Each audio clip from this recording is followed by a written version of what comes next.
Em nome do Pai que me criou, em nome do Filho que me resgatou, e em nome do Espírito Santo que me santificou, divina vontade, reina na minha vontade. Ó minha mãe, eu te amo e tu me amas, dai-me um gole da vontade divina, minha alma. Me abençoa, Mãe, para que todas as minhas ações sejam feitas diante de vossos olhos maternais. Em nome do Pai, do Filho e do Espírito Santo. Amém. Suprema Majestade, eu venho em sua divina vontade, em nome de todos, do primeiro ao último homem que existirá na terra, para dar a ti as homenagens que tendes direito, as adorações, os louvores, o amor, as reparações por todos e por cada pecado. Vem, Senhor, na tua divina vontade, dou-te a minha vontade humana, por meio do imaculado coração de Maria, que possui todos os dons e os frutos da divina vontade. Dai-me a tua divina vontade, vem divina vontade nesta ação que estou a fazer e em todas as ações que eu farei durante este dia. Amém. Fiat. Vinde, Espírito Santo, vinde por meio da poderosa intercessão do imaculado coração de Maria, vossa amadíssima esposa e nossa mãe. Amém.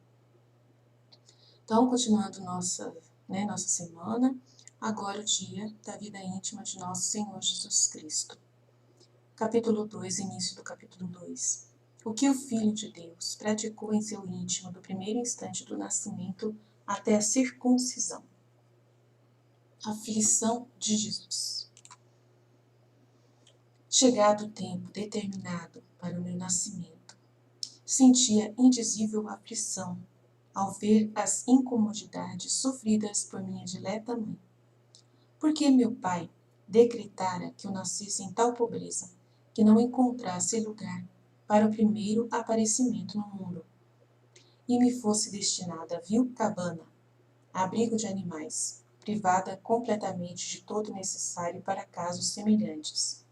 Aceitei de boa vontade esta humilhação e extrema pobreza, como também o edito promulgado por César Augusto, que por disposição de meu pai, de Deus, foi publicado justamente no tempo em que eu devia vir ao mundo. Por ocasião de tão grande humilhação para mim e tanto sofrimento para minha dileta mãe, pratiquei os atos seguintes. Então, vamos lá. A gente fica meio confuso, porque a gente não entende como que funciona a mente de Deus, Por quê? Ele decretou lá na divina vontade, no começo do mundo,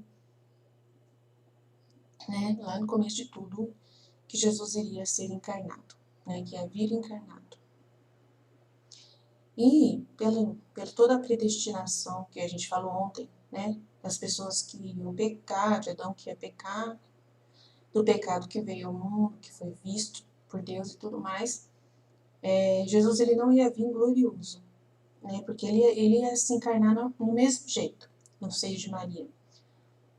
Se Adão não tivesse pecado, ele ia vir glorioso, totalmente diferente. Mas como aí Deus tinha todas duas opções, se eles pecarem, Jesus vai ter que nascer dessa realidade de sofrimento, em todo momento, sofrimento, passível de sofrimento, em todos os instantes, em todos os segundos, ele já vai nascer numa situação de pobreza, uma situação e tudo mais. Então, tudo tem um decreto, tudo tem uma ordem, tudo tem um para quê fazer cada coisa, É um combinado entre o Pai, Filho e Espírito Santo, que aconteceu lá, devido toda a realidade da liberdade humana, que ainda continua em pecado, que ainda continua fechada a Deus, E é uma coisa importante a gente compreender.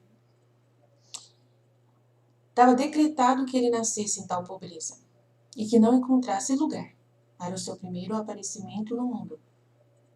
E se ele não encontrasse lugar para o primeiro aparecimento no mundo, depende da liberdade humana e da boa vontade humana, tá? Ele decretou, mas se tivesse pessoas boas, ele ia ser aceito nesse lugar, nessa cidade, por alguém. Mas não tinha pessoas boas.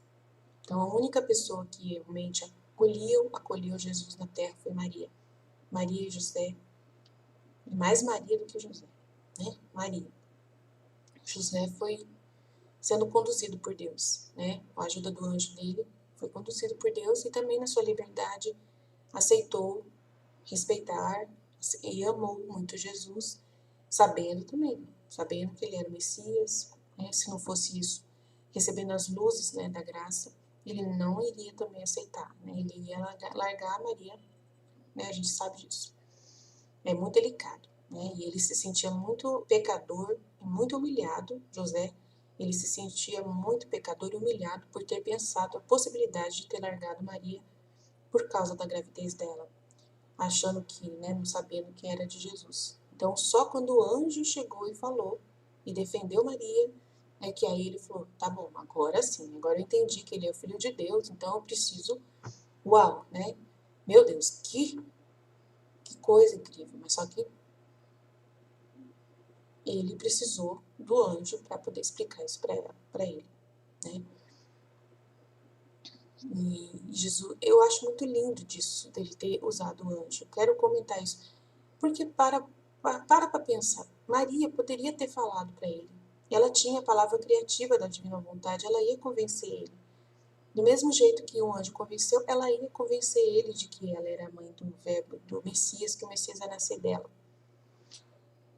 Mas assim, eu acredito que Deus, ele sabe as coisas de uma forma muito perfeita e conhece os corações humanos. Então eu acho assim que mesmo que fosse ela que tivesse falado para José, sem ser um anjo falando, ele ia acreditar, mas que no fundo, ela informar isso para ele seria algo assim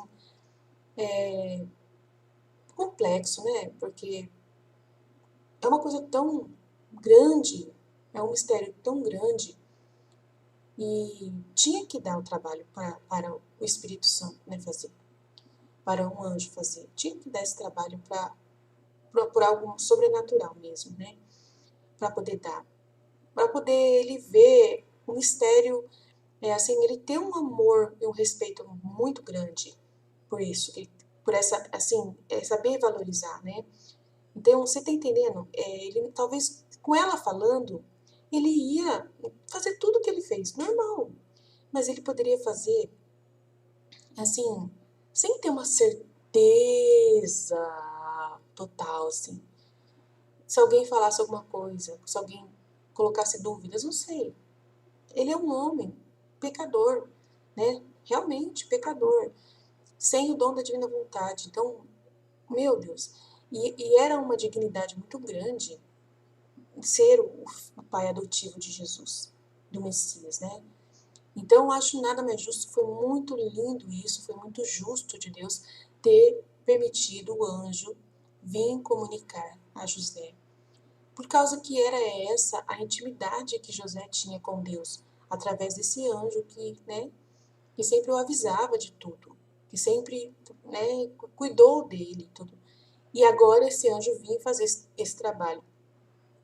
Então não é justo, não seria justo ele assumir uma missão dessa de pai putativo de Jesus sem ter certeza plena mesmo de que é céu mesmo, que é do céu mesmo que veio essa verdade. Então eu acredito que por isso, eu acredito, é o que vem no meu coração, isso eu nunca li em lugar nenhum, mas eu acredito que era importante para Deus, né, ele tomar esse serviço de Maria. Não dá para Maria fazer isso, ele fazer pessoalmente, defender Maria, né, nesse momento. E ele avisar José de que era o Messias que estava nascendo através dela, que ela estava grávida do Filho de Deus.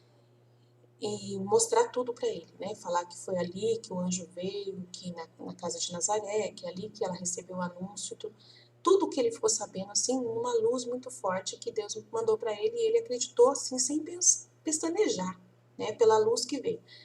Então precisava dessa clareza, porque era uma missão muito grande o que ele estava assumindo em direção a Deus.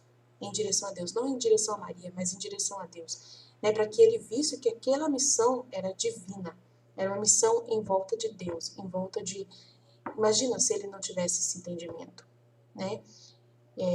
É complexo. Se ele tivesse sido só informado por Maria, só com a palavra dela, só contando com a palavra dela de que aquele menino era Jesus.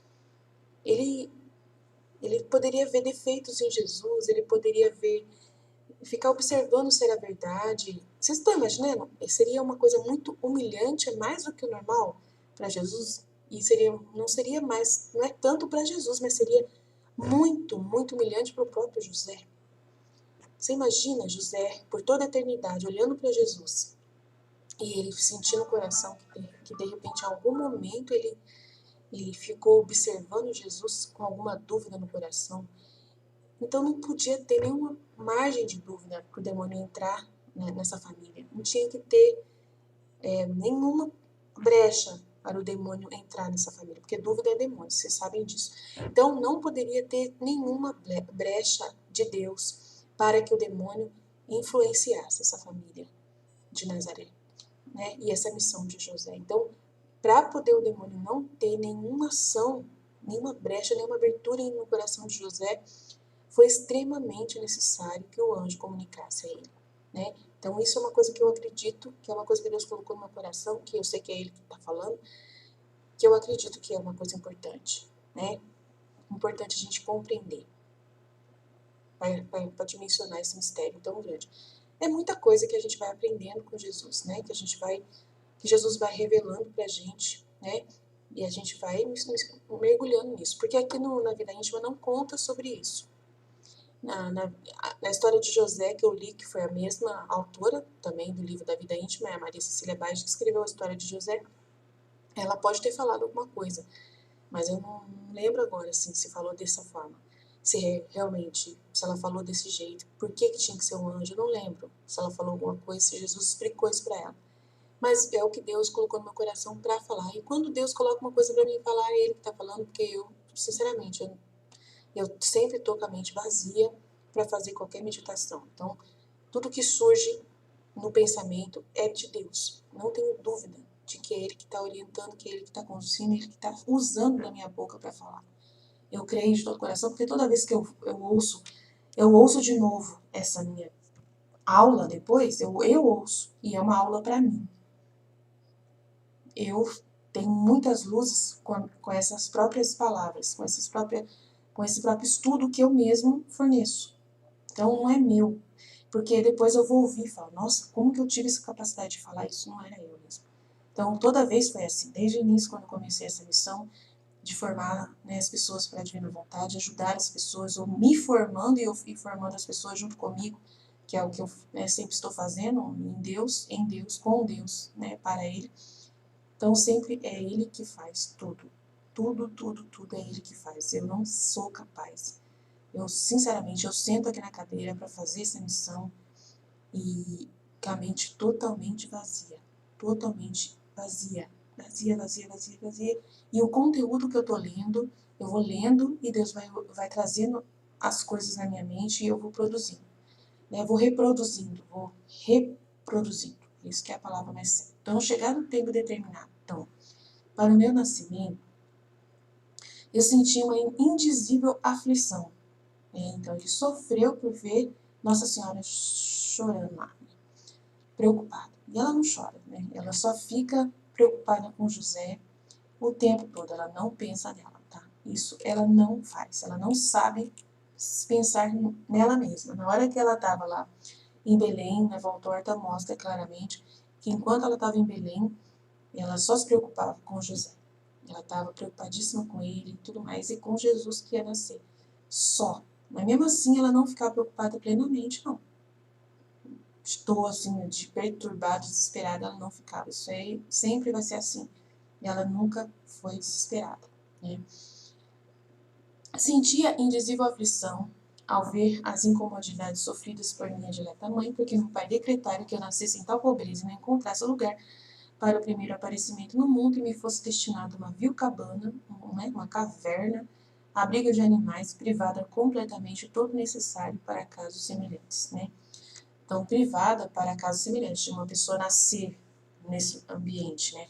Sujo, cheio de bicho, cheio de estrume, de tudo que vocês possam imaginar no lugar tinha, né? Muita aranha, muita teia de aranha, tudo de russo. Vocês possam imaginar, foi esse lugar onde Jesus nasceu, tá?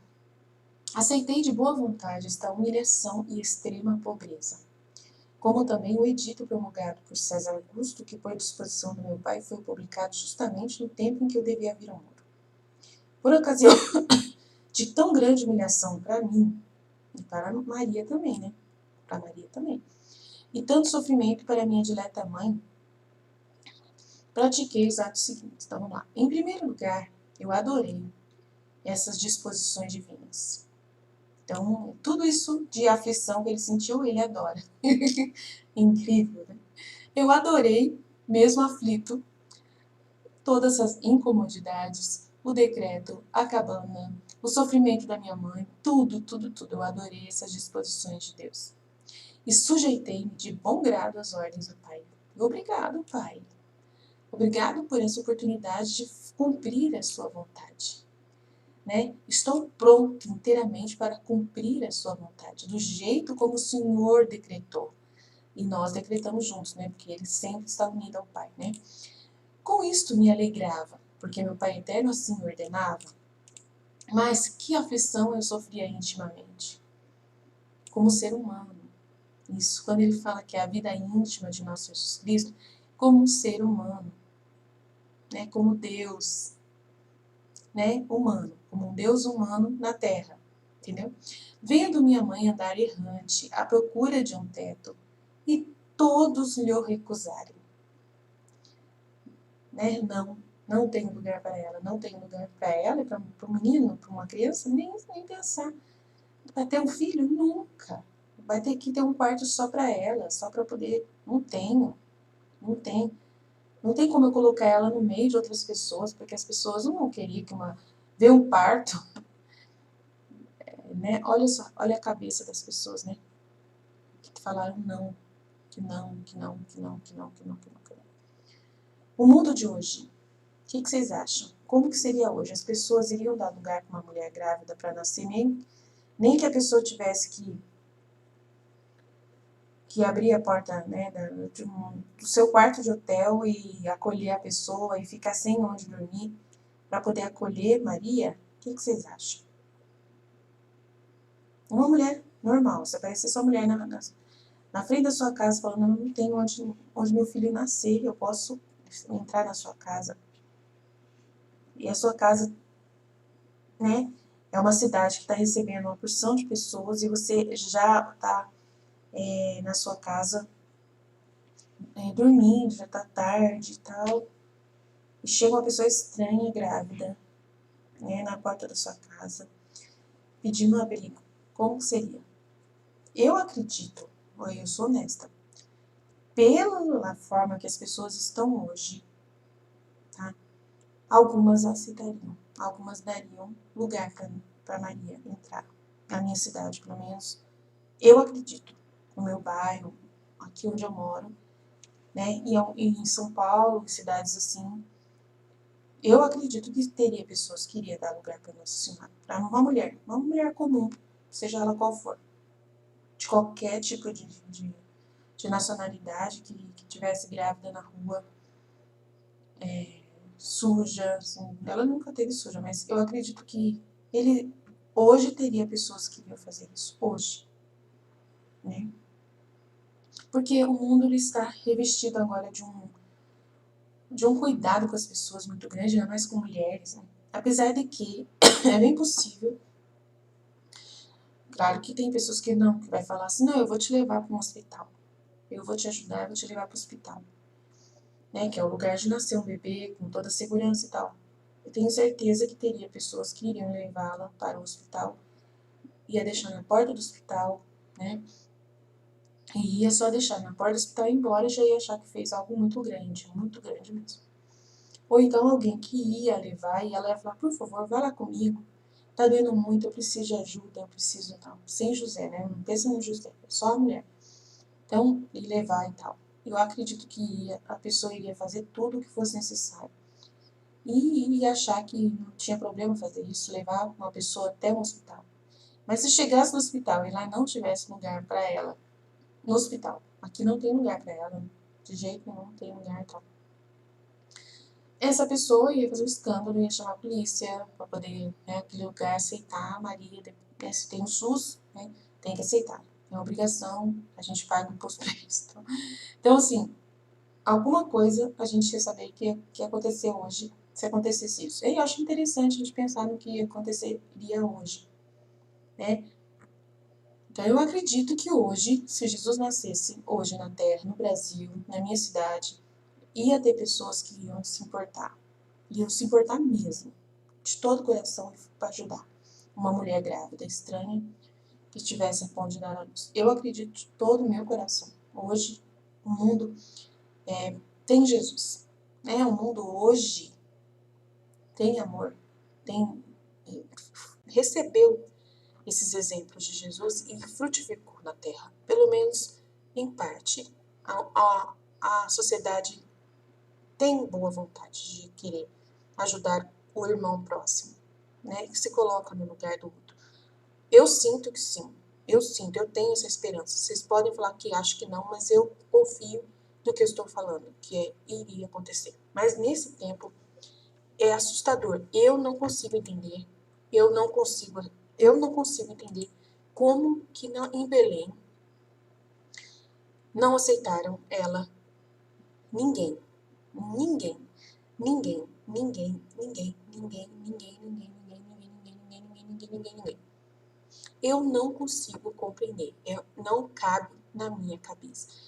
Aí eu pergunto para Deus, o Senhor endureceu o coração daquelas pessoas, porque não é possível um negócio desse, uma mulher tão maravilhosa como Maria,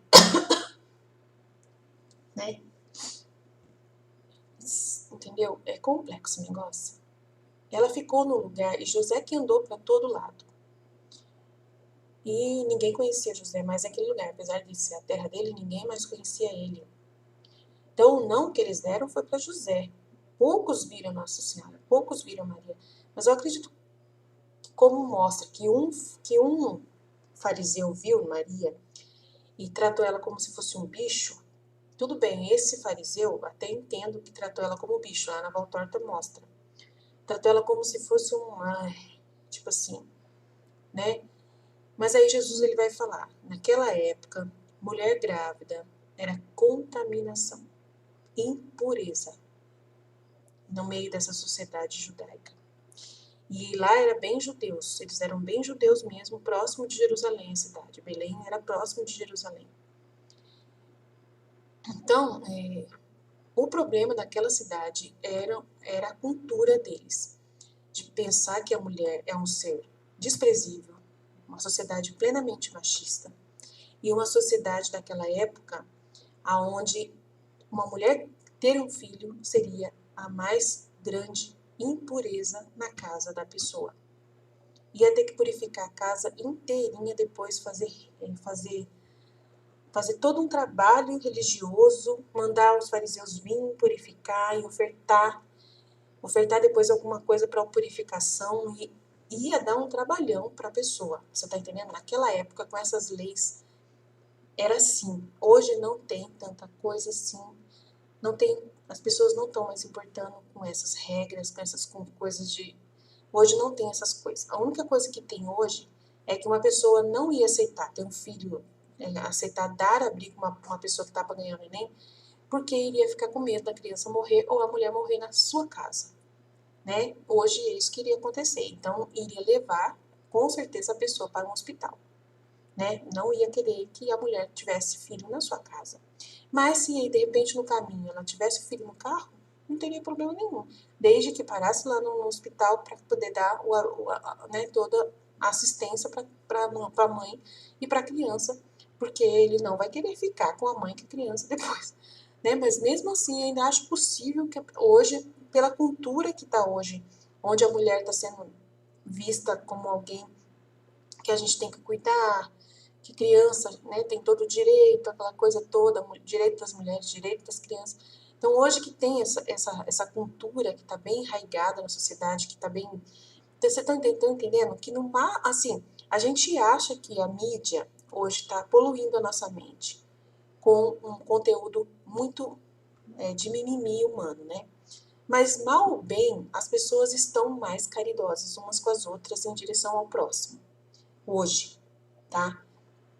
Apesar dessa mídia, que a gente xinga de tudo quanto é nome, a mídia, né? Mas achando que eles estão fazendo uma coisa ruim, mas de todo, não está. Se a gente for pensar bem, hoje as pessoas são muito caridosas umas com as outras. Hoje as pessoas doam, né? Esses dias eu vi que um ator, aquele Beisola, eu achei muito interessante, aquele Beisola lá da Grande Família, ele estava pedindo ajuda, né? Porque ele estava passando por uma situação e ele recebeu mais de 69 mil reais. Por ser conhecido, claro. 69 mil reais que conseguiu numa vaquinha que as pessoas, por própria vontade, souberam e todo mundo começou a doar e somou 69 mil reais para ele poder pagar as dívidas dele, para ele sair do buraco que ele estava. Né? Porque ele foi esquecido, ninguém mais deu trabalho para ele durante essa pandemia e tal, e ele simplesmente só expôs a situação dele, expuseram a situação dele na internet e as pessoas ajudaram. Ele é uma pessoa conhecida, mas só que uma pessoa desconhecida, um rapaz também falou que estava precisando de um computador para continuar a sua faculdade e também fez uma rifa, né, de um cabrito, de um carneiro, não sei, lá na Bahia, não sei aonde, lá no Nordeste. Ele também lançou na internet e as pessoas até do Rio Grande do Sul, de vários lugares do Brasil inteiro, compraram a rifa dele só para ajudar. E ele conseguiu mais do que precisava para comprar o computador e sobrou. Então, assim, as pessoas, elas estão mais solícitas umas com as outras. Hoje em dia, apesar, né, dessa cultura que a gente vê que é ruim aos olhos, de uma forma, porque é tudo mimimi, é uma coisa assim do mimimi, mas ao mesmo tempo é também uma boa vontade de se colocar na situação do outro, né, de se colocar no lugar do outro. Então, as pessoas, elas não estão mais ligando para a religião, como os belemitas da época ligavam para a religião. A religião acabou sendo ruim nessa situação de Jesus, a hora que eles estavam ali, porque tem que purificar minha casa, vai ter que purificar minha casa, vai ter que purificar minha hospedaria inteira.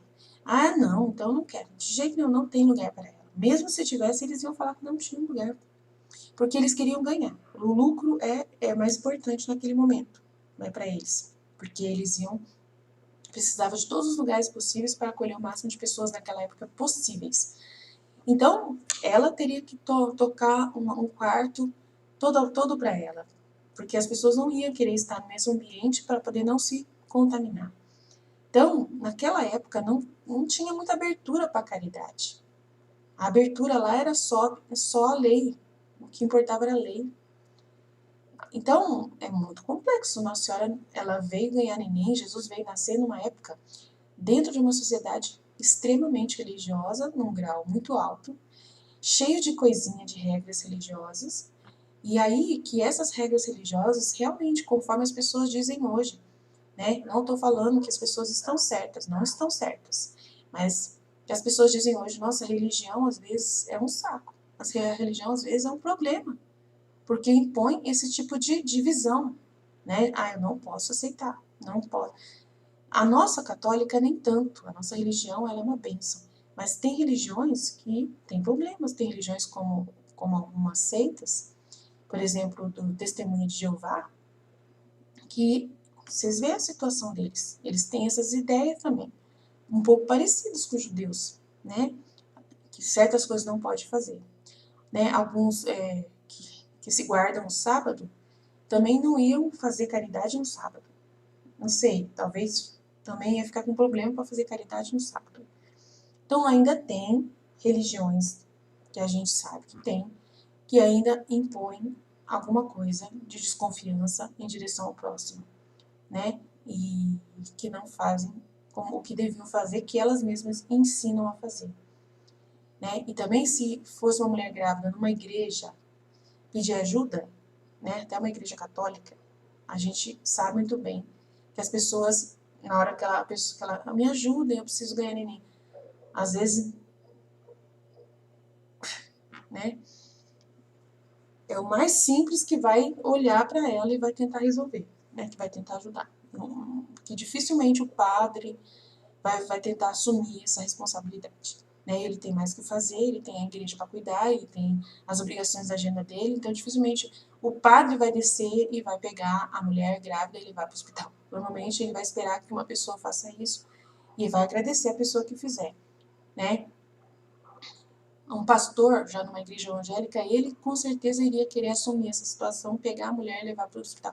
É bom a gente pensar em tudo na hora da meditação, né, que a gente está fazendo. A gente tem que imaginar essa situação hoje também. Hoje, o que a gente pode trazer para nós hoje? Como que a gente poderia entender essa caridade hoje? Como que seria isso? Né? Como que Jesus iria nascer hoje? Não tem nada de errado fazer essa meditação aqui, tá? Imaginar todas essas cenas, né? É muito interessante, é muito importante. Eu tenho certeza que isso não é perda de tempo eu ficar meditando, né? Baseado nessa realidade de trazer para o dia de hoje. Como seria isso, tá bom? Vamos seguir aqui que a gente vai ver o que Jesus mais quer falar. Então, em primeiro lugar, adorei as disposições divinas, sujeitei-me de bom grado às ordens do Pai, inteiramente pronto a cumprir a sua vontade. Com isso me alegrava, porque meu Pai eterno, sim, só porque meu Pai eterno quis, eu aceito, né? Muito legal. Mas que aflição eu sofria intimamente, humanamente, vendo minha mãe andar errante à procura de teto e todos lhe o recusarem. Então, já cansada e aflita pela longa viagem, não encontrou entre seus conhecidos quem a albergasse. Então, isso que é mais triste. Se ela tinha alguém conhecido, mais triste ainda, né? Nem lhe oferecesse pequeno alívio, nem pequeno alívio. Ela ficou ali no burrinho, sem ninguém dar, né, nada. Não é tão fácil para a mente humana entender a pena causada por tal ingratidão. Então, a pena foi muito grande que Jesus sofreu com Maria por tal ingratidão. Ainda mais Jesus, que era Deus. Sofria aflição pelo que me era feito, muito mais, porém, pelo que sofria a minha mãe. Nossa, ele se colocou no lugar dela, né? Nessa situação, eu supliquei ao Pai e ofereci-lhe a pena que eu experimentava em desagravo. O que é desagravo? Né? Para poder descontar das ingratidões dos irmãos belemitas para com ele e ela. Para descontar. Então, ontem eu até falei com uma amiga minha, né, da nossa comunidade, que ela também estava sofrendo muitas penalidades, né, na situação de cuidar da mãe idosa. A mãe idosa já está muito velhinha e não adianta que ela não vai mudar o jeito dela, não tem mais jeito. E é uma pessoa difícil, né? E ela falou assim, Aline, o que eu faço? A minha mãe vai ser salva através, né, pelo comportamento agressivo que ela tem, pelo jeito estranho que ela tem, né, egoísta que ela demonstra e tal. Minha mãe vai ser salva, eu falei assim, porque você vai ofertar justamente tudo isso que você sofre com ela, do mesmo jeito que Jesus ofertava, em desagravo pelas ingratidões da sua mãe, né, a Deus. Você vai ofertar tudo para salvar a sua mãe. Como Jesus fazia. Não é isso que nós temos que fazer na divina vontade? Ser Jesus? Então você vai oferecer a pena de estar cuidando da sua mãe, que ninguém mais quer cuidar da sua mãe. Você vai oferecer essa pena em desagravo pelas ingratidões que a sua mãe comete contra você, contra Deus, porque ele tem que agradecer a Deus por ter uma filha que está cuidando dela até a morte, mas, né, até o fim. Ela não está sabendo agradecer, ela é ingrata. E é ingrata duplamente, porque é ingrata também contra Deus, que permitiu que ela tivesse um teto, tivesse uma filha que cuidasse dela e tivesse paciência com ela, um genro que tivesse paciência com ela, cuidasse dela e tudo mais. Então, você vai oferecer em desagravo. E não só pela sua mãe, porque você é filha da divina vontade, você vai oferecer isso por todos os velhinhos que estão nos asilos abandonados. Vai oferecer por todos os velhinhos que estão abandonados em suas casas, que ninguém mais quer saber, né? E tudo mais. Vai oferecer por todos os idosos que estão vivendo também abandonados em algum lugar. Então, vai passado, presente e futuro. Então, tudo que você está sofrendo, não precisa que a sua mãe melhore, não espere que a sua mãe melhore, oferte tudo, tudo, tudo por ela mesma. E você não tenha dúvida de que o seu sofrimento vai trazer para sua mãe a salvação. Isso eu falei para ela, não tenha dúvida de que esse sofrimento ofertado pela sua mãe e pelos outros vai trazer salvação para sua mãe e para muitos outros, né? Na divina vontade é assim que a gente sabe que as coisas funcionam, né? É tudo universal, é tudo numa dimensão infinita que não tem fim. Aí ela ficou em paz porque ela já estava percebendo que era isso que ela tinha que fazer. Então, eu sempre falava, oferta, oferta, oferta, reza para sua mãe, jejua pela sua mãe, pede para que Deus dê oportunidades para ela poder, né, para poder, mas só que daí Jesus não muda a situação. Mantém a mãe dela na mesma situação. Eu falei, então se ele mantém na mesma situação é porque realmente ele quer que você sofra isso. Então, sofra e oferte em desagravo. E aceite, adore as disposições divinas como elas estão sendo dadas, né? E ame cumprir a divina vontade de cuidar da sua mãe até o último dia. Ame essa disposição de Deus, esse sofrimento, ame isso, porque isso vai ser motivo de glória e louvor a Deus, né? Então é muito lindo isso. Viver na divina vontade é uma coisa maravilhosa, gente. Não tenho o que dizer. Eu tenho prazer de sofrer, falo sério. Tô triste agora um pouco, estou aflita um pouco dentro de mim, né? Por causa que meu computador, o outro, não ligou hoje, mãe. Hoje. Fui ligar, não liga de jeito nenhum. Então eu fiquei meio chateada por isso, porque, por que não liga, né? Preciso usar e tal. Mas ao mesmo tempo eu falo assim, obrigado, Jesus. Obrigado por esse sofrimento. É idiota, eu sei, uma coisa besta. Pode arrumar, mas mesmo assim, eu estou chateada. E eu oferto essa chateação, porque eu sou humana, né? Oferta essa chateação. E o que é interessante do sofrimento é que você sofre. O que é importante não é que assim você ignora o sofrimento. Você finge que não está acontecendo o sofrimento, aquela situação. Não é assim, você aceita mesmo. Você aceita aquela situação. Você fala, se o Senhor me quis que eu sofresse isso, tem um motivo para que eu oferto esse sofrimento. E aceita sofrer. E sofre. Entendeu? Sente a chateação. Experimenta o gosto de ficar chateada com isso. Não tem nada de errado. Entendeu? Sofrer é isso. É você sofrer. Tem que doer. Se não doer, se não tiver alguma coisa que esteja enchendo a paciência, não tem lógica. Então você tem que aceitar o sofrimento. Aceitá-lo. Isso é o que Deus quer. Você aceite passar por ele. E não fingir, o filho da divina vontade não finge que as coisas que não estão acontecendo, né? Passa por cima, mas fingindo que não está acontecendo, não é comigo, não é assim. É comigo, eu tô chateado, eu tô triste com isso, eu tô contrariada, não gostei, entendeu? Mas eu não tô reclamando, não fico reclamando. Você passa, você fica contrariada, você fica frustrada, mas tudo isso você experimenta. Obrigado por eu estar sofrendo isso. Obrigado por estar permitindo eu passar por isso. Né? Tem um para quê. Eu ofereço esse para quê. Eu ofereço esse sofrimento, essa frustração, essa contrariedade. Eu ofereço. Me ajuda a ter paciência com isso. Me ajuda a confiar em ti apesar disso. Me ajuda a permanecer firme apesar disso. Obrigado por eu ter outro computador onde eu possa executar o meu trabalho, né? Continuar meu trabalho. Obrigado por eu ter. Se eu não tivesse o outro, eu ia ficar muito mais chateada e ofertar também. Mas eu tenho, graças a Deus, ou então ia fazer no celular, ia dar um jeito. Mas tudo é para a glória de Deus. Tudo é para a glória de Deus. Tudo é para a glória de Deus. Então você precisa experimentar. O seu chefe tá fazendo isso com você lá, mandando um serviço difícil para você fazer, sendo ingrato, sendo chato, pegando no seu pé. Aceite passar por isso. Não queira mudar essa realidade que você está vivendo. Só vai mudar se for uma dor injusta, entendeu? Se for algo injusto, se for muito injusto. Mas isso não tem nada a ver, isso é uma coisa que eu estou sofrendo, é uma coisa à parte, que Deus permitiu. Hoje eu vou incomodar a Aline fazendo com que o computador dela não ligue de jeito nenhum. Então é uma coisa que não atrapalha ninguém. A única pessoa que vai ser um pouco também, que vai sofrer isso é meu esposo, porque é ele que vai ter que pagar se tiver estragado o notebook, né? E ele vai ter que pagar, né, que é o dinheiro meu e dele, né? Mas ele não gosta, não quer que tenha esse tipo de coisa acontecer, normal. Ele também vai se sentir contrariado, também vai tal, mas tudo isso a gente tem que ofertar. Até eu ter que falar com meu esposo, ele fica bravo, ele fica chateado também, ele também não entende por quê, mas aí ele também depois ele fala, não adianta ficar bravo por causa disso. Isso aí acontece, né? Em qualquer momento acontece. A gente tem que saber por que aconteceu, o que aconteceu, né? Essas coisas estragam, as coisas estragam de repente, do nada, né?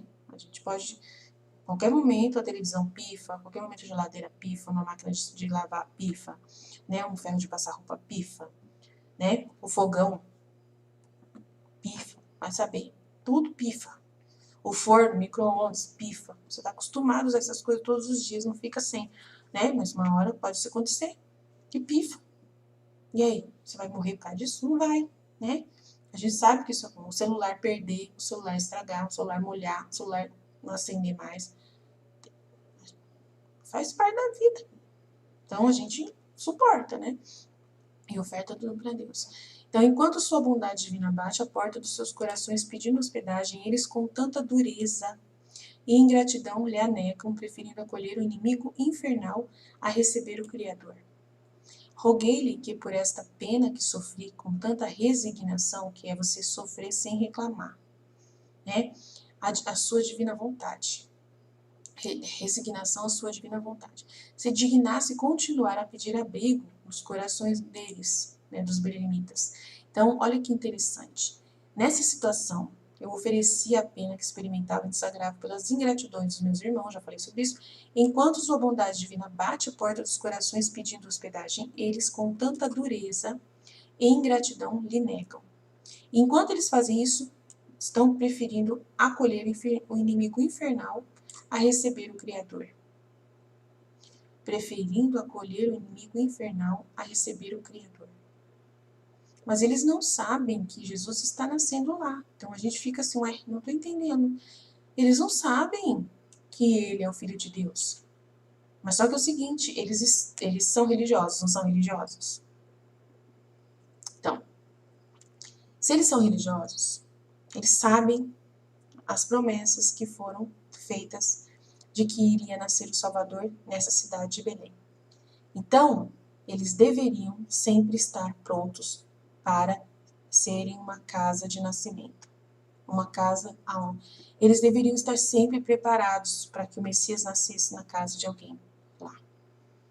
Né? Mas só que daí eles com certeza pensaram, não, vai nascer aqui a virgem, não tem nenhuma virgem aqui. Né? Essa virgem vai estar aqui, morando aqui em Belém, para poder ter o filho aqui, a gente vai conhecer ela aqui, ela vai ter a casinha dela aqui. Então eles pensavam dessa forma, com certeza. Então eles não tinham realmente essa parte espiritual religiosa deles, eles não tinham essa visão de que de repente Jesus iria bater na porta da casa deles para nascer. Eles nunca entenderam isso. Não lhes foi preparado a vinda de Jesus, né, realmente, para avisar. Mas só que daí, Jesus não está falando aqui, e os anjos? E os anjos que nessa noite, mas só que deveriam ter acontecido alguma coisa para avisar esse povo, né? De que, mas só que daí eles poderiam pensar, nossa, eles não adianta, eles não pensam, não adianta, eles estão cuidando das coisas no mundo, eles não vão, não adianta, eles estão cuidando, eles estão muito ocupados na terra, fazendo as coisas deles, igual a gente também está ocupado, então ninguém ia reparar se acontecesse, entendeu? Não esperar que acontecesse do jeito diferente como aconteceu, de estar vindo uma virgem de outro lugar, na época de um edito, né, de recenseamento, lotando, que está lotado a cidade, muito dinheiro correndo solta, né, e esse era o principal objetivo, o dinheiro dessas pessoas que moravam em Belém. Nesse momento, todas as casas estavam abrindo para acolher peregrinos que iriam pagar para estar ali, né, para serem hospedados. Você acha que ela ia acolher uma pessoa pobre para ganhar neném na casa dela, sendo que ela podia acolher uma pessoa melhor, em melhor condição, que pagasse? Então, tem tudo isso também. Então, eles preferiam acolher o inimigo infernal. Então, esse inimigo infernal, qual que é? O dinheiro, tá? A receber o Criador. Roguei-lhe que por esta pena que eu sofri com tanta resignação, a sua divina vontade, se dignasse continuar a pedir abrigo em seus corações. não cessasse jamais de fazê-lo, nem os abandonasse, até que lhe dessem a posse total de seus corações. E aqueles que continuassem a expulsá-lo e a lhe negar entrada, fossem em consequência punidos com o castigo devido à sua obstinação. Isto é, não mais o encontrassem quando fossem procurá-lo. Uau! Esse é dor. Já pensou? Você, na hora que você for procurar Deus, você não o encontrar? Isso ser um castigo dado por Jesus, né? Que você negou a entrada a Deus. Muitas e muitas e muitas vezes você expulsou Deus de você, você não ouviu as orientações, inspirações divinas para você se converter do seu caminho. Você está indo em direção a um abismo, né? Em direção a um abismo. E aí, na hora que você já está quase afogando e pedindo Deus, você não conseguir encontrar. É um castigo isso, por causa da obstinação que você não parou na direção do abismo que você estava se dirigindo. E aí, na hora que você já estava no abismo, né, não encontrar quando fossem procurá-lo. E a gente ensina que é diferente aqui, né, que a pessoa tem ainda, depois da morte, ainda tem 30 minutos, que Jesus fala no livro do céu, para ela poder ainda ter um encontro com Deus, se ela quiser, que Deus iria tentar vir até a pessoa. Então a gente fica assim meio confuso com isso aqui, né? Jesus do céu, que castigo é esse que o Senhor está mandando pro povo, né? Que não abriu o coração, que não abre o coração pro Senhor, que está endurecido, é por causa do pecado contra o Espírito Santo, que não tem perdão. Entendeu? Pecado contra o Espírito Santo, a gente falou ontem, né? Um pouquinho sobre isso, né? Não tem perdão. Não tem perdão. Não tem perdão. Vocês estão entendendo? Não tem perdão. Aí eu coloquei o vídeo do padre Paulo Ricardo. Aí a gente entende que a pessoa é dura de coração mesmo. Que a dureza do coração já é pecado mortal. Então, ela está tão longe, tão longe. Mas aí a gente vai ver a Santa Faustina. Na Santa Faustina é o contrário. Aí Jesus ele fala assim, eu vou abrir o tempo da misericórdia. Então, nesse tempo que nós estamos vivendo, é o tempo da misericórdia. Então, nesse tempo, Deus ele está vindo até o último minuto. Ele abriu um decreto, né, da misericórdia. Ele abriu esse decreto, ele deu uma abreviação de um tempo, né, para a humanidade nesse tempo, de que todos, mesmo os mais duros de coração, né, por causa das orações, a divina misericórdia da Santa Faustina, né, recebeu de Jesus o sangue e a água que jorraste do coração de Jesus como fonte de misericórdia para nós, eu confio em vós. E por causa de ter pessoas vivendo a divina vontade na terra, Jesus está dando até o último minuto o tempo para a pessoa se arrepender. E para essas pessoas que forem procurar Jesus, procurar Deus até no último minuto, agora que está afogando, ainda Deus vai atender. Por causa de seu tempo da misericórdia, nesse tempo agora. Mas isso tudo aqui que Jesus estava fazendo foi o que aconteceu durante todos esses 2000 anos, antes do decreto da misericórdia ser enviado para nós, através da Santa Faustina, que é um tempo novo de misericórdia que Deus está concedendo à humanidade, né, para poder preparar, porque ele fala para Santa Faustina, eu estou permitindo esse tempo da misericórdia através de você, abrindo esse tempo da misericórdia, porque você vai preparar o caminho para a minha volta, né? Então eu preciso, nesse período em preparação à minha volta, né, no retorno, no juízo final, eu preciso abrir um tempo de misericórdia para a humanidade, um tempo de paz, um tempo de chance, né? Porque o mundo está numa situação delicada, as pessoas estão um pouco apavoradas, com medo, né, de se perder para toda a eternidade. Então, vendo sinais que são claros da vinda de Jesus, né? Sinais claros, Nossa Senhora está aparecendo, então isso mexe com as pessoas, tá? Isso mexe com a sociedade, traz cada vez mais desconfiança naqueles que não acreditam e dureza no coração deles, e traz também muito medo também em contrapartida da parte dos que acreditam.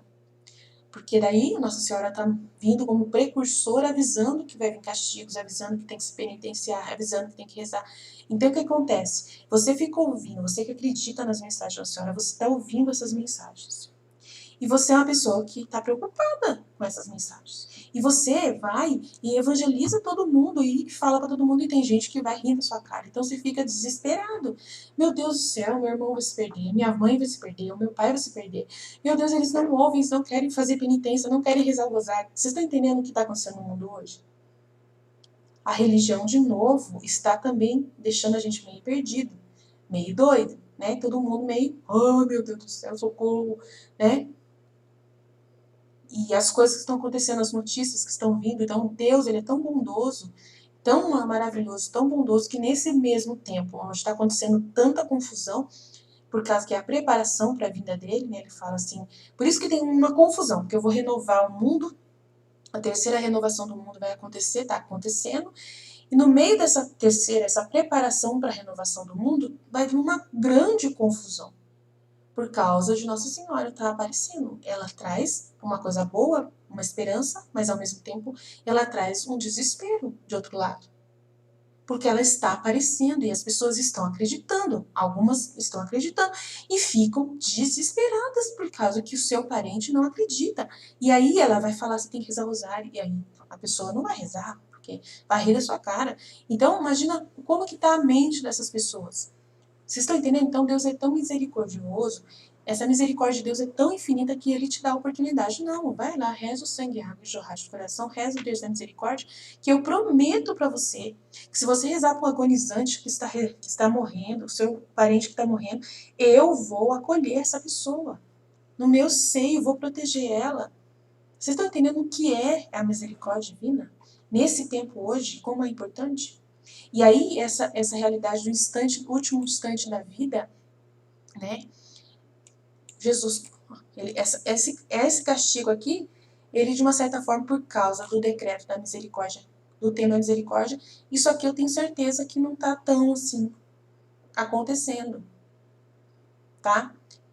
Porque Jesus falou, até aquele coração com pecado mortal, aquele com pecado escarlate, eu vou atender. Ele falou, ele prometeu para Santa Faustina. Então, por causa dessa promessa, Santa Faustina, isso aqui, com certeza, ele deu uma parada nisso aqui. Ele não está dando esse castigo aqui, se a pessoa for procurar. Tá? Então, é muito importante a gente lembrar do que está acontecendo atualmente. Isso aqui é um livro que ele escreveu antes, né, dentro do contexto da sua redenção ali, ele ofertou essa situação. Aconteceu tudo isso realmente durante todos esses 2000 anos, antes do decreto da misericórdia. Veio o decreto de Santa Faustina, ele fez ele abriu um tempo de abreviação. Ele abreviou o tempo e permitiu esse tempo da misericórdia que a gente está vivendo. Então a gente tem que agradecer muito, porque foi algo a mais que ele permitiu, né? Então é muito importante colocar esse contexto aqui. E que a vida inteira continuassem a bater como de fato fizeram minha mãe e São José. Seu esposo, que andaram batendo todas as portas de Belém, não se cansaram, nem desistiram até o declinar do dia. Os bledemitas, por lhes terem negado a entrada, foram privados de receber o Messias, dentro da casa deles, né? Não foram mais dignos de hospedá-lo mais em suas casas. Tal súplica agradou meu pai, que se mostrou pronto a fazer tudo o que eu pedia, como efetivamente fez, jamais abandona o homem, embora réu de culpas graves. Tá vendo? Jamais abandonou o homem por causa das orações que ele ofertou. Mas sempre vai lhe falando ao coração, abre-me, e declara estar sempre à porta do coração, e estou em pé à porta e bato. Então, ele falou, ele pediu para que o pai desse o castigo devido à obstinação, né, para a pessoa procurar e não encontrar, mas ao mesmo tempo ele já falou, ó, mas se alguém te pedir, o Senhor vai. Tá? Então, Deus vai mesmo, tá? Dureza dos blenemitas. Enquanto minha dileta mãe não ia assim em busca de um amigo, e eu ia com o límpido olhar de minha alma fitando a obstinação e a dureza daqueles corações ingratos. Então, ele só ficava prestando atenção nisso. Todavia, meu pai não deixou de inspirar-lhes o coração, que me dessem hospedagem. Então, o pai ficou ali fazendo eles pensar, suspirar se eles iam aceitar ou não. Então, foi tocado o coração deles para que eles aceitassem hospedar, mas As inspirações não faziam impressão naqueles corações que estavam inteiramente ocupados em cuidados mundanos. Então as pessoas estavam ocupadas nos cuidados mundanos delas, nas preocupações que elas teriam de hospedar aquela pessoa impura, que iria ter um filho dentro da casa deles, sangue, sujeira, impureza, ia ter que limpar, ia ter que fazer toda uma coisa religiosa para poder purificar e blá blá blá. Supliquei ao meu pai que se dignasse perdoar-lhes tanta ingratidão e dureza, tanto mais quanto desconhecia o segredo e o mistério oculto. Minha súplica agradou ao meu pai, que a aceitou, perdoou-lhes tanta descortesia e fez-me nascer no território deles. Então, mesmo assim, eles nasceram no território, mas é por causa das promessas divinas de que ia nascer lá, né? E por causa das súplicas. E para o cumprimento das promessas divinas, fez-me nascer no meio deles, embora fora de suas moradas. Isso é uma glória para Belém até hoje, vocês sabem disso. Hoje, Belém, ela ganha dinheiro por causa de ser o lugar onde Jesus nasceu. Vocês estão entendendo, né? Vocês estão entendendo? Hoje, ela continua ganhando dinheiro com as mesmas coisas. Ele abençoou a cidade, mesmo eles sendo duros de coração, eles foram abençoados. Abençoados, porque hoje as pessoas visitam Belém, até hoje gastam dinheiro lá por causa de Jesus. Então, assim, é uma coisa, assim, incrível, né? Como que pode, né? É ironia do destino, né? Ironia do destino. Que situação. Aí a gente para e pensa, Jesus, o senhor não devia ter nascido lá, porque não tinha jeito. Ele ia nascer por causa das promessas que estavam, não tinha como. Ele tinha que cumprir o decreto, né? Que estava os decretos dos profetas, né? Mas assim, Jesus, mas olha só que situação. O Senhor fez, abençoou aquela cidade. E eles não foram merecidos. Eles não mereceram. Como o Senhor é bom, né? Como o Senhor é bom. Meu Deus do céu. Até hoje aquele povo sobrevive pelo turismo por causa do Senhor. Que ironia do destino. E eles têm que conviver com isso o resto da vida deles. Né? E você acha que eles lembram disso? Talvez eles nunca nem param para pensar, né? Isso só para pensar quem tem a graça. Isso que eu estou falando para vocês. Só para pensar quem tem a graça. A graça é o que faz você ter esse coração que para pensar nas coisas em direção a Deus. Considerar Deus, o Filho da Divina Vontade, ele consegue alcançar essa profundidade de pensamento divino. Ela consegue alcançar o coração de Deus. Por isso que é viver assim na terra como no céu. Por isso que você é mais santo do que humano. Né? Por isso que você é mais angélico do que humano. Porque você se ocupa mais com o seu coração em compreender as coisas de Deus. Em compreender e mergulhar no coração de Deus e na mente de Deus. Então você vive essa realidade. Que você sabe coisas que ninguém dá atenção. Eu sei coisas que ninguém no mundo dá atenção. Eu cuido de interesses que ninguém no mundo cuidaria. Eu levo a sério uma pessoa que ninguém, praticamente quase ninguém no mundo se importaria, que é Jesus. Vocês têm ideia do que é a gente ter essa graça hoje? De você hoje cuidar dos interesses mais profundos de Deus. O Filho da Divina Vontade é essa pessoa. Ela alcança uma condição tão alta que até sobrepõe de muitos sacerdotes, até dos próprios sacerdotes. Os verdadeiros adoradores, em espírito e em verdade. Não estou falando que é pra gente se gloriar e começar a bater no peito e falar, eu sou maior do que um padre, eu sou melhor do que um padre. Não pode, a gente não pode fazer isso. Mas a gente tem que ter a consciência de que o Filho da Divina Vontade são as únicas pessoas na Terra que conhecem Deus, de verdade. E que amam a Deus, de verdade. Que se importam com o que Deus pensa, de verdade. Que cuidam dos interesses de Deus, de verdade. Que não falham de jeito nenhum com Deus. vocês estão vivendo plenamente na divina vontade, não falham com Deus. Não conseguem falhar com Deus. Esse é o filho da divina vontade. Então, saiba disso. É muito importante você saber disso, tá? Aqui, supliquei ao meu pai se dignasse perdoar-lhes tanta ingratidão e dureza, tal. Pede a bênção e beneplácito do pai. Tendo entrado, então, minha dileta mãe naquela vil e abjeta gruta, caverna, adorou e agradeceu ao pai eterno e exaltou suas admiráveis disposições.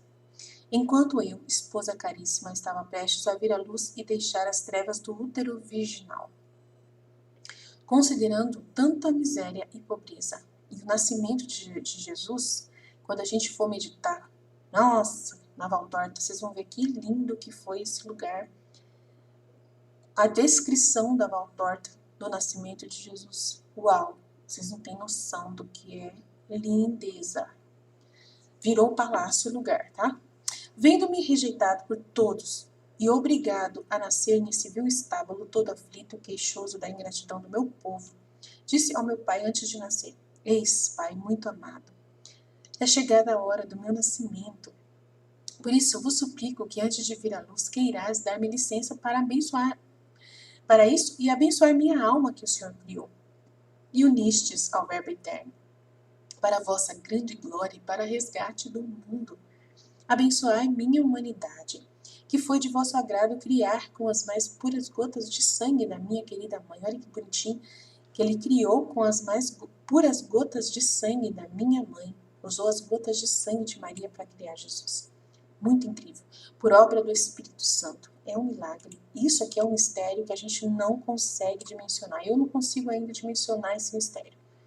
Né? De ter sido criado com as gotas de sangue de Nossa Senhora. Gente, uau, fala sério isso aqui. Né? Por obra do Espírito Santo. É só Deus, Criador, que poderia fazer um negócio desse. Né? Porque ele fez tão perfeito as coisas, né, para poder serem na ordem certa, de nascer do zigoto, né, da fecundação do óvulo com o espermatozoide. E aí você fala assim, meu Deus, Jesus, o senhor não tinha, nem da sua mãe era um óvulo. O senhor não usou nem o óvulo de Maria. Que doideira é isso, Jesus? Só gotas de sangue. O óvulo de Maria, o senhor não usou? Né? Aí a gente fica, se a gente for pensar cientificamente, cientificamente a gente fala assim, não sei como que esse homem veio parar no mundo. Como que pode? Só com gotas de sangue eu pegar e fazer uma pessoa. Aí o cientista pode até imaginar, se ele nasceu de gotas de sangue, como que eu posso fazer essa obra do Espírito Santo com sangue? Né? O DNA que está no sangue, que no sangue tem um DNA. Eu posso fazer um clone de Jesus baseado na gota de sangue. Posso clonar uma pessoa baseado numa gota. O cientista é tão louco, o cientista que quiser ser louco, né, e pensar.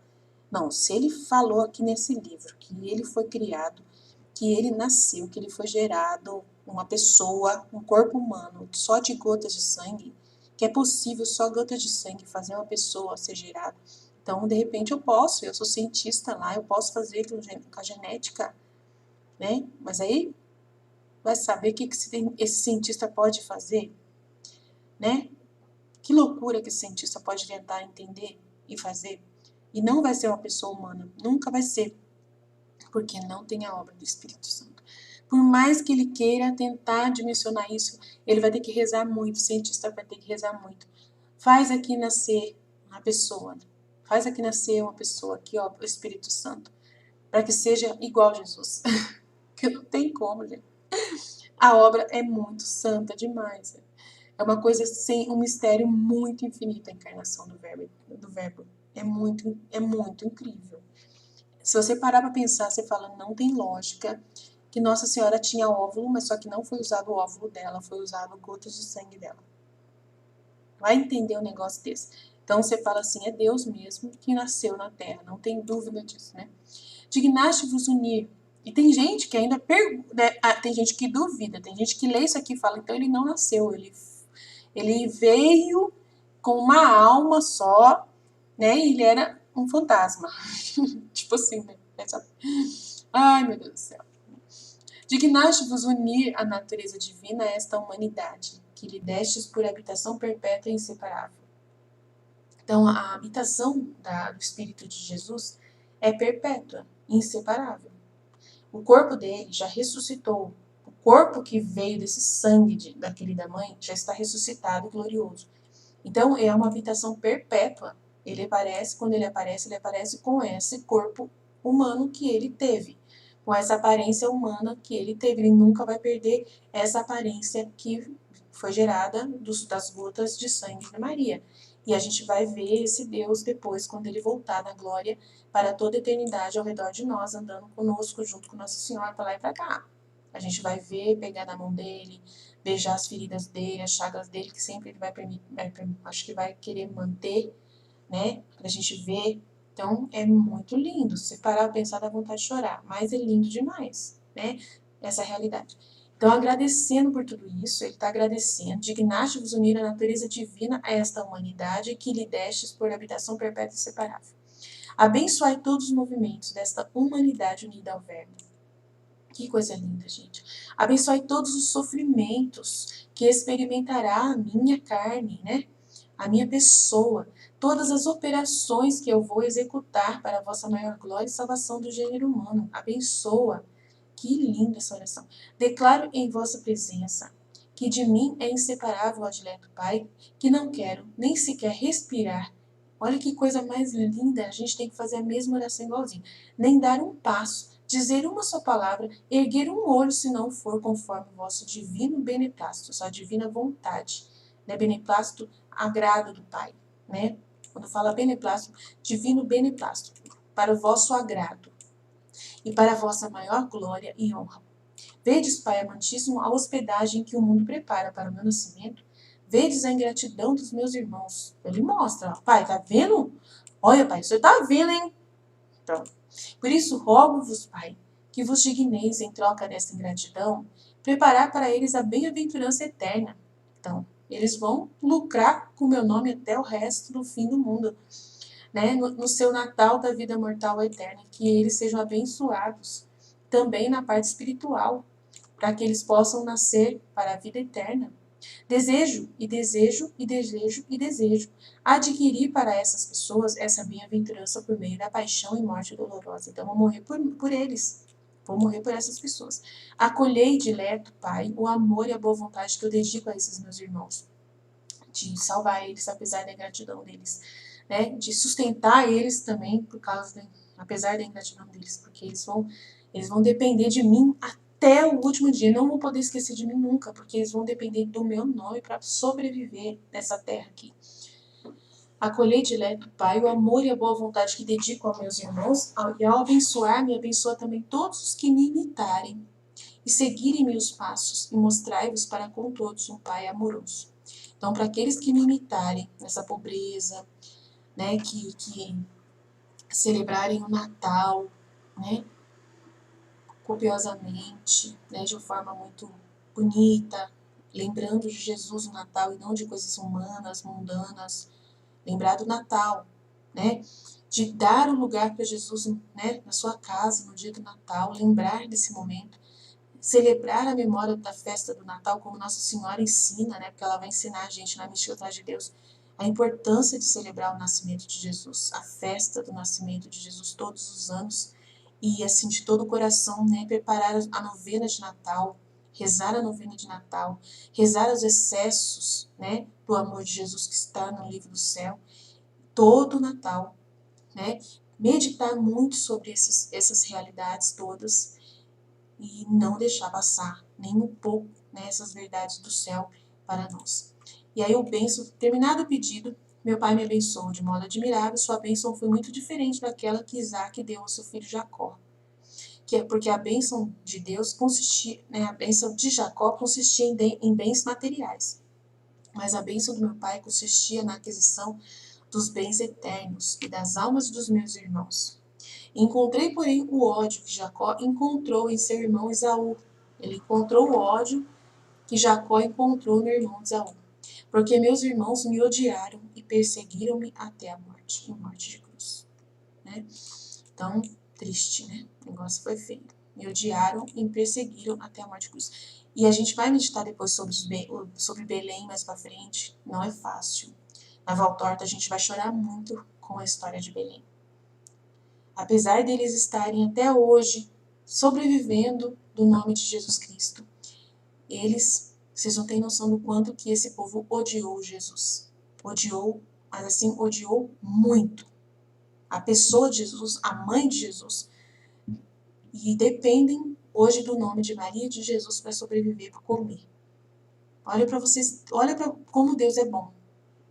Eles não mereciam, mas Deus permitiu isso. É muita ironia de verdade do destino. Muita ironia do destino. E não é ironia, vocês sabem disso. É a mão de Deus. Para vocês verem que é verdade. Tudo que Jesus viveu, a vida de Jesus e todos os frutos da vida de Jesus é verdade. Ninguém pode falar que ele não existiu. Ninguém pode falar que ele não impactou o mundo. Ninguém pode falar que ele não abençoou a terra. Ninguém pode falar que ele não fez tudo isso que ele fez. Ninguém pode. A pessoa que tiver coragem de falar que Jesus não existe, não existiu, que é a ilusão da cabeça de alguém, que a gente está aumentando uma coisa, uma história, e tentando manter essa história para poder enganar os outros. É assim que tem ateus falando hoje em dia, vocês sabem disso. Tem ateus que dão risada dos cristãos. Tem gente que está cuspindo nos cristãos, gente. Por que eles estão cuspindo nos cristãos? Porque eles falam tudo história da carochinha. Tudo mentira. Vivem baseado numa mentira. E querem que a gente viva também seguindo essa mentira. A gente não quer porque essa mentira foi longe demais. Chegou ao ponto de se tornar um mal e não um bem para nós. Tem gente que pensa desse jeito no planeta Terra hoje. Então a gente tem que tomar cuidado.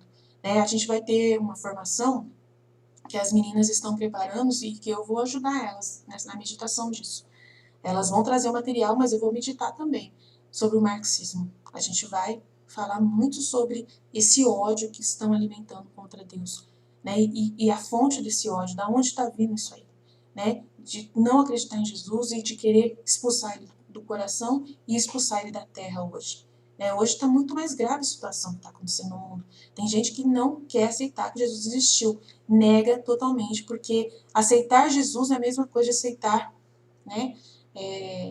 Uma porção de valores que eles não querem aceitar, que eles acreditam que é tudo mentira, tudo historinha da carochinha, que isso não resolve nada, que a religião trouxe só o mal em vez de trazer o bem, trouxe só fanatismo, trouxe só ilusão, só historinhas, né? Só, assim, regras de convívio humano, que é só uma invenção humana que fizeram, que contam, que é uma invenção humana, para poder colocar ordem no planeta, que foi tipo um sistema, entendeu? De governo que desenvolveu, que a igreja desenvolveu para poder enganar as pessoas, para poder ficar no poder. Eles pensam desse jeito. Muita gente vê as coisas nessa ótica, que a igreja, ela trouxe inventou todo um sistema, a igreja católica mesmo, que ela inventou todo um sistema unido com os governantes, com os maiores ditadores da terra, né, os romanos. Eles ligam a história da igreja com os romanos, a igreja católica romana é os romanos, eles começaram a conectar com os romanos, como se eles vivessem até hoje, como se os romanos mandassem na terra e até hoje através da igreja católica, mas que eles conseguiram, tirar eles do poder. Conseguiram fazer o Estado laico, que é tirar a igreja católica do poder. É como se tivesse tirado os romanos do poder, que os romanos estavam até hoje reinando e até hoje querem reinar na terra. Que a igreja católica apostólica romana é simplesmente os romanos continuando na terra, romanos.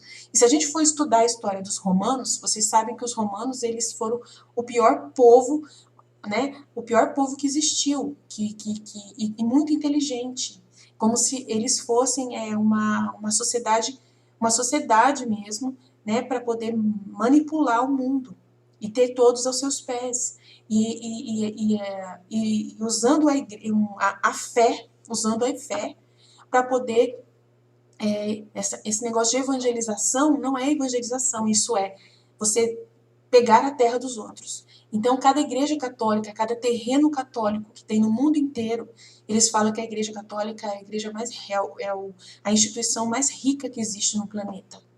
E que essa riqueza que a igreja católica tem, nada mais é do que a manipulação e o querer dominar no mundo inteiro. Vocês sabiam disso? Vocês já pararam para pensar? Vocês já viram a história que eles contam da igreja católica, os maus contam da igreja católica? A história da igreja católica, para eles, não é a história de Deus. Não é uma história de um povo de Deus. Não. É a história de um povo que é ditador, que é controlador, dominador e que só quer lucrar. Entendeu? Então, quando eles veem um padre Robson na vida, uma igreja sendo construída e aí pedindo doação, eles pensam, aí os romanos aí, ó, idólatras do dinheiro, idólatras do poder, do poder.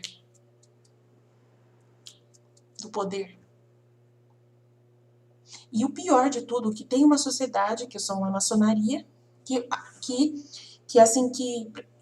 foi criada pelo demônio dentro da estrutura, usando de uma estrutura, né, católica, usando de conhecimentos católicos, mas unindo com outras religiões para poder continuar. Nossa, o negócio é feio. Aí você vai para a maçonaria, que não tem nada a ver com a igreja católica, a maçonaria não tem nada a ver, mas tem tudo a ver também, por causa que eles são católicos, uma parte deles, mas ao mesmo tempo não são, porque eles não são nada, eles são demoníacos, satânicos mesmo.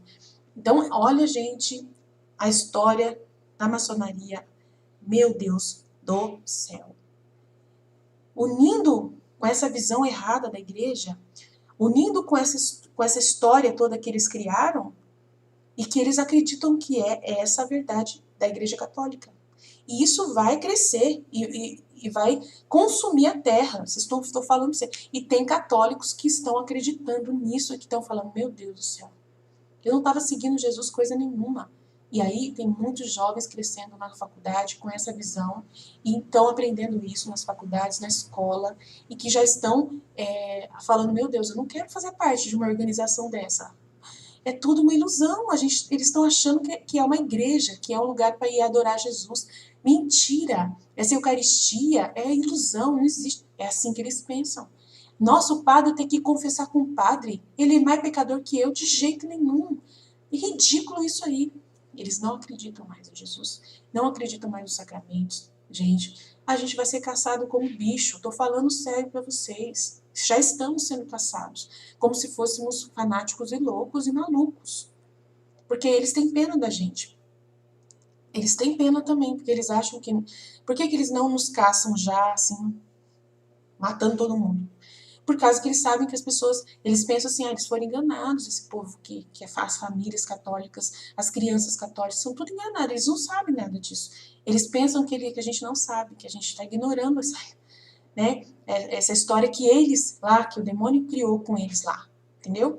E aí tem livros e livros e livros, mas só que eles falam, a gente não tem acesso, tem gente que é pobre, católico pobre, que não tem acesso a livros, que não tem... A igreja conta outra história para eles, a igreja fez foi 2000 anos que essa igreja está dominando e que já poluiu a mente das pessoas, não tem como mais... a gente não pode sair matando eles, porque são pessoas, então a gente tem que ter misericórdia deles. Então eles pensam desse jeito.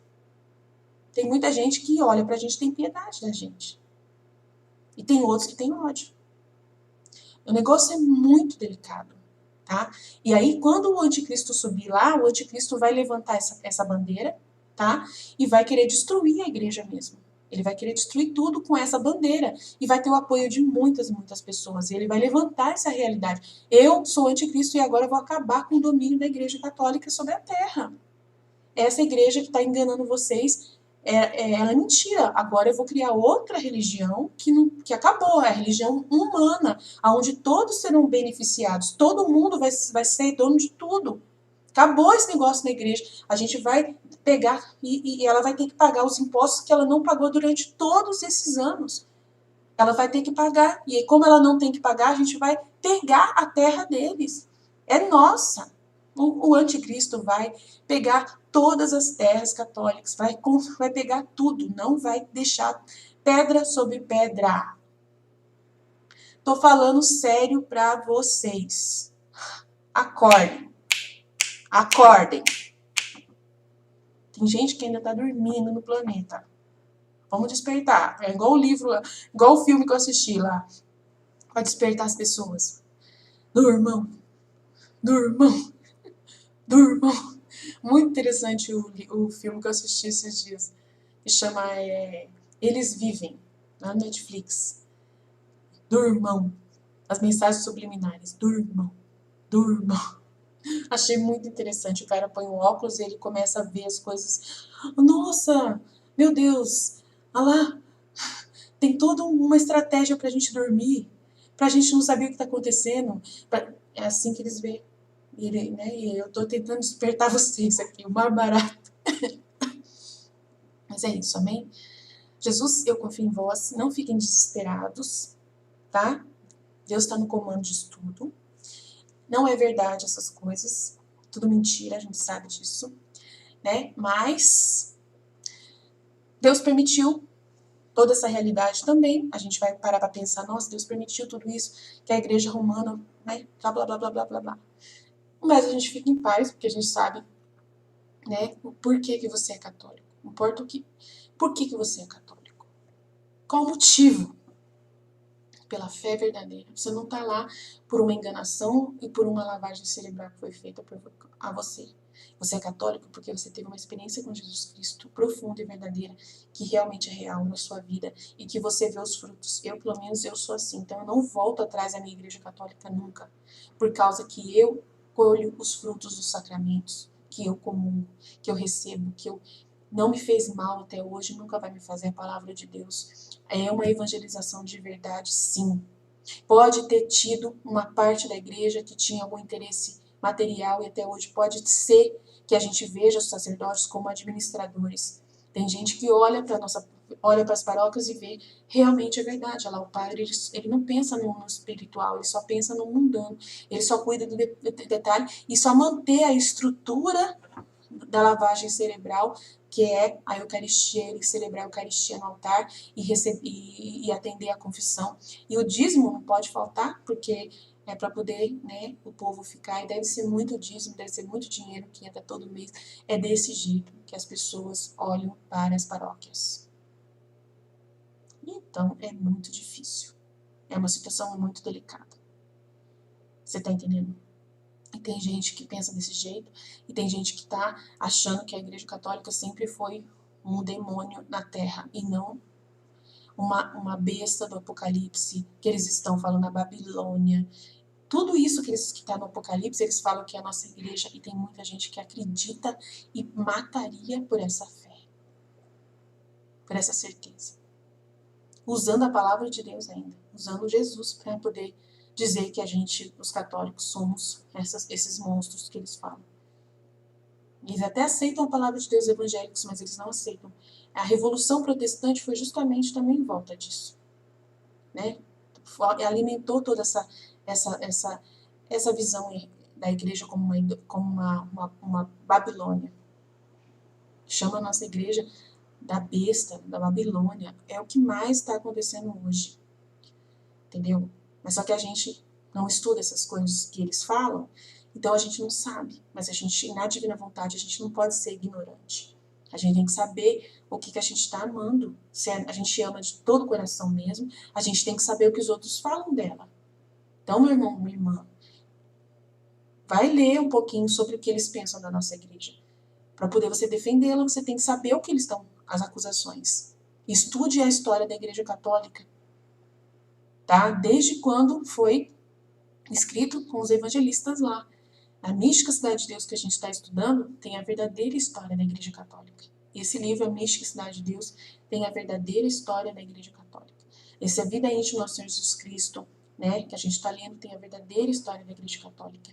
No Livro do Céu, da Serva de Deus, Luísa Picarreta e da Valtorta, nós temos a verdadeira história da Igreja Católica. A verdadeira igreja, que é rocha, que está 2000 anos viva por causa que Deus que está lá não é o dinheiro que está regendo essa igreja. Não é o dinheiro, eles acham que é o dinheiro que manteve essa igreja até hoje em pé. Por uma organização muito organizada, Muito sei que lá, por causa dos romanos serem muito organizados, eles pensam desse jeito. Não é por causa disso. O que manteve essa igreja em pé até hoje foi Jesus Cristo, a rocha. E Pedro, sobre esta pedra construirei a minha igreja, e as forças do inferno nunca poderão detê-la. Lembrem disso. Essa promessa é real e nunca vai ser destruída. Amém? Deus abençoe vocês.